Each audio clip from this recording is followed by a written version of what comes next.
आमतौर पर यह माना जाता है कि इंसान की मृत्यु के वक्त उसके कर्मों के अलावा और कुछ भी उसके साथ नहीं जाता। पर गरुड़ पुराण की माने तो कुल 5 चीजें ऐसी होती हैं जो मृत्यु के बाद भी इंसान के साथ ही जाती हैं। और जब उस आत्मा का पुनर्जन्म होता है तो ये 5 चीजें उचित समय आने पर आत्मा के साथ फिर से नए शरीर में प्रविष्ट हो जाती हैं। तो चलिए जानते हैं वो 5 चीजें क्या हैं जो मृत्यु के बाद भी इंसान का पीछा नहीं छोड़ती। राधे राधे मित्रों, स्वागत है आपका मेरे राधे कृष्ण सीरीज में।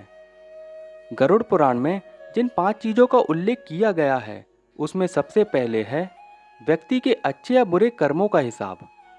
कहा जाता है कि मनुष्य के कर्म हमेशा उसके साथ रहते हैं और कर्मों के अनुसार ही उसकी गति का निराकरण होता है।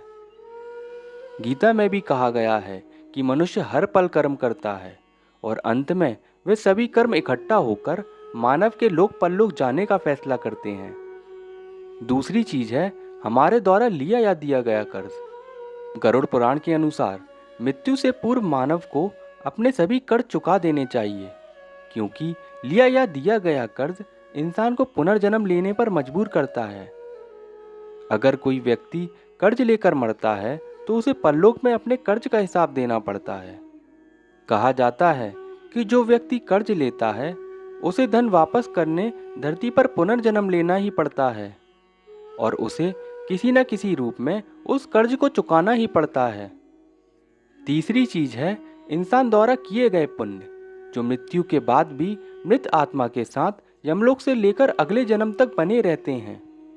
गरुड़ पुराण में बताया गया है कि आपके द्वारा किया गया दान परोपकार का पुण्य कई जन्मों तक साथ चलता है। शास्त्रों में दान पुण्य को बैंक में रख के धन की तरह कहा गया है, जो बुरे वक्त में समय समय पर काम आते हैं। चौथी और पांचवी चीज है कामना और वासना। कामना को वासना का साथी कहा गया है। ये एक ऐसी चीज है जिसका कोई अंत नहीं। मृत्युशैया पर भी मृत आत्मा वासना से मुक्त नहीं हो पाती और मनुष्य मरते समय भी संसार से मिलने वाले सुखों और दुखों के बारे में ही सोचता रहता है। गरुड़ पुराण का मानना है कि मृत्यु के वक्त इंसान को अपनी सारी कामनाएं, सुख की वासनाएं, परिवार की स्मृतियां और चिंताएं छोड़ देनी चाहिए और परमेश्वर का ध्यान करना चाहिए, क्योंकि ये कामनाएं और इच्छाएं मानव को दोबारा उसी योनि में जन्म दे देती हैं जिसका स्मरण उसने अपने मृत्यु के वक्त किया था। और इन्हीं कामनाओं और वासनाओं के कारण आत्मा इस जन्म मृत्यु के चक्र से नहीं निकल पाती और इसी में ही फंसी रहती है। तो मित्रों, उम्मीद करता हूँ कि आपको हमारी ये कथा पसंद आई होगी। अगर आपको हमारा ये प्रयास पसंद आया हो तो वीडियो को लाइक और कमेंट में श्री हरि विष्णु लिखना ना भूलें। तो मिलते हैं ऐसी ही आध्यात्मिक जानकारियों के साथ अगले एपिसोड में। जय श्री राधे।